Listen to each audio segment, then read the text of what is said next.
This, of course, is Today, and I'm Kino Cummings with you all the way through until midday. And of course, we've got Dr. Friday, aka the Naked Scientist, Dr. Chris Smith. Good morning. Morning, Kino. How you doing? Very, very good indeed, Chris. Now, I normally ask you about what you've been up to, but if Zuki were in a Western, we'd both be shot in the kneecaps because she was quick on the draw. Hello, Zuki. Good morning. Dr. Chris Smith can hear you. Hi, Kina. Hi, Chris. How are you? Hi, Zuki. Yeah, I'm good. Do you know, look, I was all ready to do my homework, right? And you got in there before I even had to hand it in. So let me just very briefly hand in my homework, because if you remember last week, I said I was going to check out what happens if you mix brake fluid from the car with pool chlorine, and I said I want to check this out because I've not heard of this. It is apparently quite well documented that you can do this reaction. The basis for this is brake fluid contains polyethylene glycol. As I speculated, this is a carbon source. It's a fuel, and if you mix it with calcium hypochlorite, which is granules that you can add to your pool to chlorinate the pool, calcium hypochlorite is a solid and very stable, so you have a higher level of available chlorine, and chlorine is an oxidizing agent. So if you mix the two together, you should never do this at home. It's dangerous. Do this only in a safe environment when someone who knows what they're doing is demonstrating this, but it is a nice, elegant example of an oxidation reduction reaction. Basically, the chlorine that's in the calcium hypochlorite granules will oxidize and therefore burn off the carbon source in the polyethylene glycol in the brake fluid, and you'll create an explosion. And of course, it's an important week when we're considering explosions because of all the headlines coming out of Beirut, and this shows us what can happen when an unstable material produces a very large amount of gas, because what happened there, that was an ammonium nitrate deposit. There was a lot of ammonium nitrate being stored in that building. And ammonium nitrate, when it gets very hot, it does what's called decompose, because the molecule is quite unstable, and it would like to fall apart into its component parts, which themselves are all gases. So when ammonium nitrate, which has the formula NH4NO3, that's the ammonium and the nitrate stuck together, when this falls to pieces, it produces 2 molecules of nitrogen, a molecule of oxygen, and 4 molecules of water. These are all gases, and gases take up 1,000 times more volume than the equivalent liquids, and many, many times greater volumes than the solid that they came from. So if you've got something that's already filling a building when it's a solid, and it turns into a gas, it's going to take up thousands of times more space than the building has to accommodate it, and therefore either the building gets thousands of times bigger, or, as we saw happened, the building falls apart. And that's basically how an explosive works. But anyway, I just wanted to make sure we didn't neglect to answer that, and also talk about that very important news story this week. So Zuki, I'm very sorry to hijack your question, and I hope you enjoyed that answer as well. No apologies needed. I'm sure that Zuki quite enjoyed that answer. And how's your dad's G class doing, by the way? Is he still parking okay? Actually, that's such a good memory. Yes, it's fine. Yeah, okay, Zuki, we're ready to. We await your question. Okay, so I've been watching a lot of, these videos of babies eating lemons for the very first time. Yeah. So I was wondering, what is it about the sour taste in a lemon that seems to have the same involuntary action on faces? Like, it seems that the same muscles in different people's faces pull the same way. Does Dr. Chris know? Yeah, so miserable people, who we often describe miserable people as people looking like they have a face as though they're sucking on a piece of lemon, and we all kind of know that very restricted, kind of constricted grimace that some people pull when they're just miserable people. The answer is, of course, that when you put things in your mouth, we have a choice about whether or not to swallow them, and if we swallow them, then we've potentially poisoned ourselves. So we all have reflexes that mean that when unpleasant things, strongly flavoured things tend to be unpleasant things. The kinds of chemicals that can harm you in nature, chemicals in plants called plant alkaloids, they're all sour tasting, like a lemon. And so as a result, you have a reflex where when you detect these sorts of flavours at high concentrations, they cause you to react in such a way that you could, if you wanted to, then expel the contents of your mouth and go bleh and spit them out. And a little bit of some of those flavours we find agreeable. Coffee, for example, contains a lot of plant alkaloids. That's why they are bitter, and coffee has a bitter flavour. Caffeine is a plant alkaloid. It has a bitter flavour. A little bit we like, too much we don't like. So I think that's the reason that you have this nerve reflex, which is there to help to protect you. But because we can, as humans, make a choice about having a little bit rather than a lot, then it partly engages the kind of, oh my goodness type reaction, but not to the extent that we actually are then compelled to eject this stuff from our mouths. Babies, on the other hand, do. Because if you watch a baby and you put something in its mouth that it really doesn't like, it will make the same grimace that we do, but then it will follow through and go bleh and chuck it out. And I actually did the experiment on my daughter in a slightly different way when she was little. It's nice being in my household. I'd bought a Thai curry home, and she was about 1.5, I think, 2. And she wanted some, so I had quite a hot Thai curry, so I just gave her a bit, and it elicited the kind of I'm going to expel the contents of my mouth reaction, and it caused a lot of foaming. But then she was saying dot dot dot, meaning hot, and I thought it was really interesting. The food wasn't that hot, but it was spicy, and even though we'd never taught her that you refer to a spicy flavour as hot, she nevertheless made that interpretation and made that sort of leap. And this is because chili activates the same class of nerve fibres in the mouth that heat does. So it fools your mouth into thinking it's a lot hotter than it is. So it fools your nervous system into thinking you're being burned, and you get a similar reaction from that too. So I hope that answers the question, Zuki. Zuki, wonderful question. There we go. Thank you so much. Don't eat any lemons, okay? Well, no, do eat lemons, but just not too many lemons. Not too many lemons, absolutely. Let's go to Gary in Franschhoek. Hi, Gary. Good morning. Hi, morning, Kino. You mentioned braai earlier on. I just want to know something. I was braaiing the other day. Why does braai fire follow you wherever you go? That's a good question. Oh, yeah, the smoke just follows you around, doesn't it? And I was talking to someone about this the other day, because actually we made an episode of The Naked Scientist where we did the science of the barbecue.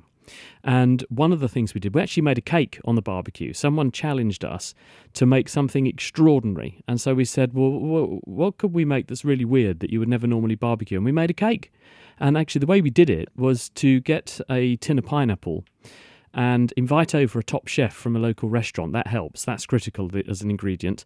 You open the tin of pineapples, you get rid of most of the pineapple circles, you put those in a bowl and eat those and the juice, but you leave one in the bottom, add a little bit of syrup to that, put a cherry in the hole in the middle of the pineapple, make a sponge mix, so flour, eggs, sugar, fat, and then spoon that into the tin up to about the level of the top of the tin, chuck it on your barbecue and shut the lid, 200 degrees C, 15 minutes, the most amazing cake. So we did it, and it was terrific. But while we were doing all this, and this is why I'm telling this yarn, while we were doing all of this, the smoke was following us all around the garden. And you imagine you're trying to do a radio program with a microphone in your hand and a spatula in the other hand. Very difficult when you can't see what you're doing. And the speculation we had was that normally, obviously, if the smoke's coming from directly behind the barbecue and blowing towards you, there's not a lot you can do about that. But if you stand right next to the barbecue, you are creating a wind shadow behind you. So the wind hits you, is deflected around you, and that means there's a higher pressure behind you and a lower pressure in front of you, and a higher pressure around the barbecue. So in the same way that when a car goes down the road and leaves a void behind the car, and dirt, dust, smoke, whatever is drawn in behind the car, to an extent, that shadow behind you, the wind shadow behind you, is going to be at a lower pressure and pull some of the smoke in. So smoke is going to be pushed into that space, which is, of course, where your face is. So to an extent, it is true that smoke will follow you around your braai or your fire, because you're creating a small pressure void in front of you where your face is, because the wind's coming from behind you. If the wind's coming straight towards you, though, not much you can do about that. Now, Gary, what we're going to do, we're going to have to send you this answer as well, so that the next time you're around the braai, you must explain it the way Chris just did. Yeah, you are going to be the talk of the town, I promise you. Yeah. So thank you for the question. Okay, cool, thanks wonderful. Cheers, man. Brilliant. Let's go to Quentin in Somerset West. Hi, Quentin. Good morning.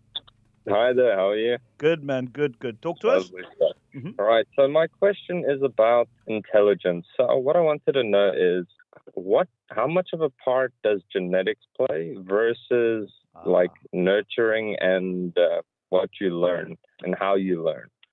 Hello, Quentin. Well, we know that obviously the environment in which you are reared plays a massive role. But at the same time, it's not the be-all and end-all. And therefore, there must be an element of developmental biology that sets up the blank canvas onto which your education and your life's experience can be painted. Now, the evidence for this is, and it all comes down to how you test intelligence. Because if you were to, say, go back 40,000 years to some of the first people who lived in, say, Australia, the indigenous Aborigines who came to Australia, they have survived for 40,000 years in some of the harshest environments on the planet. These people know how to find their way around, find food, find water, and navigate terrain that will kill the average person in under a day. And these people thrived there. Now, clearly they have enormous intelligence to do that. But if you ask them, those people 40,000 years ago, to do an IQ test, they wouldn't even know what the pencil was that you were handing them to answer the questions with. That doesn't mean they're not intelligent. It just means they haven't had the benefit of an education that we're familiar with. So one has to be very cautious how you call out or measure intelligence. So what we think is that there is an underlying developmental process that patterns your brain and gives you the potential to learn skills and have intelligence. And people think about 50% of your intelligence is based on your development. So in other words, your genes drive 50% of your intelligence potential. But the other 50% of how you perform and how you actually can be educated and get educated, etc., is down to your nurture, your upbringing, the educational experiences you get, and especially experiences you get when you're young, because your brain is most plastic and mouldable when you're smallest, and it gets more rigid and fixed in its thinking, unfortunately for me, the older we get. And me as well. Let's move on. Quentin, thanks for that question. Ash is in Durbanville. Hi, Ash. Good morning. How are you? Very good, sir. I'm fine. I've got a question for the scientists. I came across some experiments on the internet where some scientists put a center zero galvanometer with 2 legs on a lemon. So the galvanometer slightly deflects to one side, showing that a lemon can actually generate electric current. So what is the average amount of current generated by a lemon in milliamps, if possible? Has that been quantified? Right. Okay. Now we have done the experiment. We did this on The Naked Scientists again a few years ago now, but we wanted to see if we could charge up a mobile phone with a fruit battery. And we actually did it live on the radio. And so we actually got, in the end, we ended up with 30 pieces of fruit. And we had copper nails and zinc nails stuck into apples, oranges, lemons, pineapple even. And by connecting them all in series, we eventually achieved 5 volts because we wanted a charging voltage of 5 volts. And the phone did begin to charge, but when we actually tested the flowing current, it was about 3 milliamps. So not very high. So if you've got a circuit that uses a very tiny amount of current, then a fruit battery will work. A thing like a digital clock, for example, there are some gimmicky things you can buy where you shove a lemon in a box and you put a strip of copper and a strip of zinc into the lemon, and this will generate a sufficient current to run a very, very low current circuit board with, say, a digital clock and an LCD display. And you can do that. But when you want something that's more energy hungry, I was going to say uses a lot of juice, but that would be a bad pun, then... then as a result, the fruit battery is just not going to cut it. The chemistry of this is that it's just like any battery or any cell. When you have 2 different metals, they have different reactivities. And if you put together 2 things with 2 different reactivities, one wants to give away its electrons more than the other one, and so you end up with a disequilibrium, as it were, where the more reactive metal gives off electrons and they are picked up by the other metal. And all that the fruit does is to provide a convenient electrolyte material through which the ions, the particles that have surrendered electrons from one of the metals, can move to the other to complete the circuit. So you could actually do this with a solution of vinegar or citric acid or the juice of the lemon or the orange to avoid wasting the fruit, because the fruit is actually inconsequential. It is behaving as an electrolyte between two metals of different reactivities, and copper and zinc is a good pair because it produces a reasonable voltage. Fabulous question, fabulous answer. Thank you so much for that, Ash. We are chatting to Dr. Chris Smith, the Naked Scientist. Here's a question. I dream in Technicolor. And then why do some people not remember their dreams? That seems a bit like a two-part question. Everyone dreams in colour unless they have some kind of underlying problem with their nervous system that means they could not see colour. And the exception to that is people who are born blind. If you've been blind since birth, people still dream. And in fact, I had a very good friend who's unfortunately died now, but I asked him this very question because he had been blind since he was born. And he said he dreams just sounds and words rather than seeing pictures. But his friends who went blind later in life would dream in full colour again, and he said they loved going to sleep because you can see again. That was his way of putting it, which I thought was a wonderful way of putting it. Oh, wow. And he said they actually relished those opportunities because it would remind them what colours were like. Because when you've lost your sight, you have to work very hard to make sure you can still remember what things look like and the vibrancy of colours. And when you go to sleep, your brain recreates all of the circuits that you used to use to decode what you were looking at when you could see.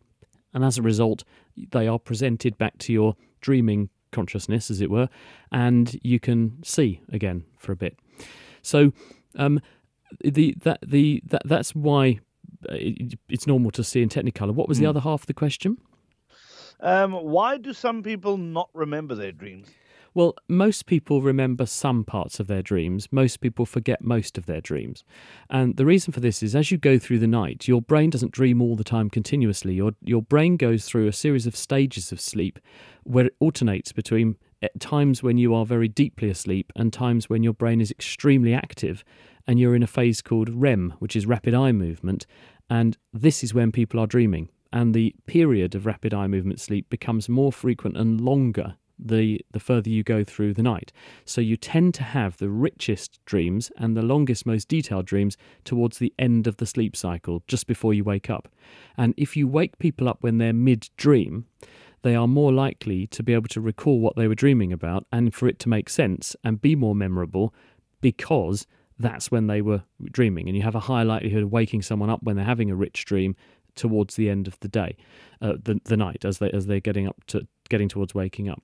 So most of the time, if you wake up and you are not dreaming when you wake up, you'll have forgotten everything that's gone before because there's no mechanism for wanting to remember dreams. But if you wake up mid-dream, you're having a very rich and detailed dream, it makes a real impression on you. You might spend a bit of time reflecting on that when you first wake up, and that does help to translate those dream messages into long-term memory because it made an impression on you or made you feel good or in some horrible cases frightened you, of course, because not all dreams are nice ones.